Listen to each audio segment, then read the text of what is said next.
50 ஆண்டுகளாக சைவ விருந்தை சாப்பிட்ட பக்தர்கள் 51வது ஆண்டில் அசைவ விருந்தை அகமகிழ சாப்பிட்ட காட்சிகள்தான் இவை.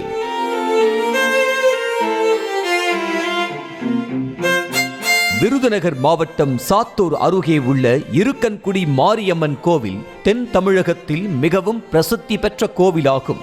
அதே போன்று மதுரை மாவட்டம் செல்லூர் போஸ் வீதியில் உள்ள இருக்கன்குடி மாரியம்மன் கோவிலும் பக்தர்கள் விரும்பி செல்லும் கோவிலாக உள்ளது. கடந்த 50 ஆண்டுகளுக்கு முன்னர் பிரதிஷ்டை செய்யப்பட்ட இந்த அம்மனுக்கு ஆண்டுதோறும் பக்தர்கள் திருவிழா நடத்தி வருகின்றனர்.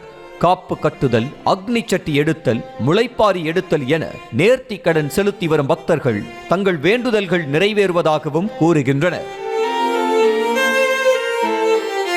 கடந்த 50 ஆண்டுகளாக ஒவ்வொரு திருவிழாவின் போது பக்தர்களுக்கு சைவ விருந்து வழங்கப்பட்டு வந்த நிலையில் 51வது ஆண்டில் பக்தர்களின் வேண்டுகோளை ஏற்று 51 கிடாய்கள் வெட்டி ஆவி பறக்க அசைவ விருந்து பரிமாறப்பட்டுள்ளது. கோவில் அருகிலேயே அடுப்பு கூட்டி அண்டாவாக சோறும் ஆட்டுக்கறி குழம்பும் தயாராக தள்ளுவண்டியில் எடுத்துச் சென்று பக்தர்களுக்கு பரிமாறப்பட்டது. இந்த கறி விருந்தில் செல்லூர் மட்டுமின்றி அதன் சுற்றுவட்டார பகுதிகளிலிருந்தும் மக்கள் நீண்ட வரிசையில் காத்திருந்து அன்னதானத்தை சாப்பிட்டு சென்றனர். செய்திகளை உடனுக்குடனும் துல்லியமாகவும் தெரிந்து கொள்ள சப்ஸ்கிரைப் பண்ணுங்க.